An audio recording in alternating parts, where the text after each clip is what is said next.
नमस्कार, news 4 nation देख रहे हैं आप। आपके साथ मैं हूं ऋचा शर्मा। बिहार में विधानसभा चुनाव की तैयारियां शुरू हो गई और इसी बीच सियासी खेल भी जारी है।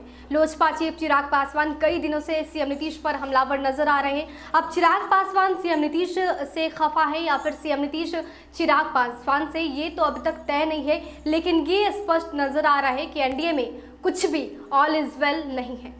चिराग पासवान सीएम नीतीश को बख्शने के मूड में नहीं है। हर मुद्दे को लेकर सीएम नीतीश को घेरने की कोशिश कर रहे हैं और इस पूरे खेल में चिराग पासवान को तेजस्वी यादव का साथ मिल रहा है। क्या यह संकेत है कि चिराग पासवान अब तेजस्वी यादव के साथ जाएंगे? बताते हैं। लोजपा के राष्ट्रीय अध्यक्ष चिराग पासवान के अंदाज से राजग में हैरानी है। जिस अंदाज में लगातार 2 दिनों से वो मुख्यमंत्री नीतीश कुमार और जदयू को निशाने पर लेकर लिखापढ़ी में सक्रिय हैं, उससे सीधा संकेत मिल रहा है कि वो अलग रास्ते की ओर देख रहे हैं। बिहार में पूर्ण शराबबंदी नीतीश कुमार की बड़ी उपलब्धियों में से जानी जाती है। कई फोरम पर सरकार के इस सामाजिक सुधार अभियान की चर्चा मुख्यमंत्री ने स्वयं की है। यहाँ तक कि प्रधानमंत्री नरेंद्र मोदी ने भी इसकी तारीफ की। सरकार के स्तर पर यह अध्ययन भी कराया गया कि पूर्ण शराबबंदी लागू होने के किस तरह का आर्थिक बदलाव आया है, किस तरह से दूध और मिठाइयों की बिक्री बढ़ी है और गांवों का माहौल किस तरह से बदला है। वहीं चिराग पासवान ने शुक्रवार को एक उदाहरण के साथ मुख्यमंत्री नीतीश कुमार को ये पत्र लिखा। बिहार में पूर्ण शराबबंदी के दावे पर सवाल भी किया। चिराग के संसदीय क्षेत्र जमुई के रहने वाले एक व्यक्ति का पिछले दिनों वीडियो वायरल हुआ। उक्त वीडियो में वो व्यक्ति केंद्रीय मंत्री रामविलास पासवान और लोजपा के राष्ट्रीय अध्यक्ष चिराग पासवान के खिलाफ अभद्र टिप्पणी कर रहा था, धमकी की बात भी कर रहा था। चिराग ने मुख्यमंत्री को जो पत्र लिखा उसमें उन्होंने ये साफ लिखा है कि वायरल वीडियो जिस व्यक्ति का है उसने शराब पी रखी थी। इसका मतलब है कि बिहार में पूर्ण शराबबंदी का दावा बेमानी है। मुख्यमंत्री को उन्होंने यह नसीहत भी दे डाली और इसकी जांच कराए, ये सवाल भी खड़ा कर दिया। इसी व्यक्ति के वीडियो को ले 2 दिन पहले ही चिराग ने सरकार को कटघरे में खड़ा करते हुए मुख्यमंत्री को पत्र लिख डाला था। ये आरोप लगाया था कि उक्त व्यक्ति को जन वितरण प्रणाली का लाभ नहीं मिला, इसलिए वो परेशान था।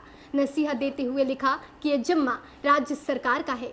सभी जरूरतमंद लोगों को जन वितरण प्रणाली की दुकान से राशन मिलनी चाहिए। बिहार विधानसभा चुनाव को ले जदयू का ये घोषित स्टैंड है कि चुनाव होना चाहिए। भाजपा की भी सहमति रही है। दोनों दलों ने वर्चुअल सम्मेलन किए। वहीं राजग के इन दोनों बड़े दलों से उलट चिराग पासवान विधानसभा में नेता प्रतिपक्ष तेजस्वी यादव के स्टैंड के साथ अपने आप को जोड़ रहे हैं। पहले तो उन्होंने चुनाव नहीं कराने की बात कही। शुक्रवार को काफ़ी ठोक बजाकर उनके दल ने चुनाव आयोग को यह लिखित रूप से भेज दिया कि बिहार में अक्टूबर-नवंबर में चुनाव कराना लोगों को मौत के मुंह में ढकेलने की तरह है। उन्होंने तेजस्वी के इस स्टैंड को भी आगे बढ़ाया जिसमें यह कहा गया कि वर्चुअल तरीके से चुनाव प्रचार के पक्ष में उनकी पार्टी नहीं है। चिराग पासवान ने अपने बिहार फर्स्ट बिहारी फर्स्ट यात्रा के दौरान कई तल्ख टिप्पणी भी की। यहाँ तक ये भी कह डाला कि सूबे के अस्पतालों में कोई रहता नहीं और कुछ भी उपलब्धि नहीं है।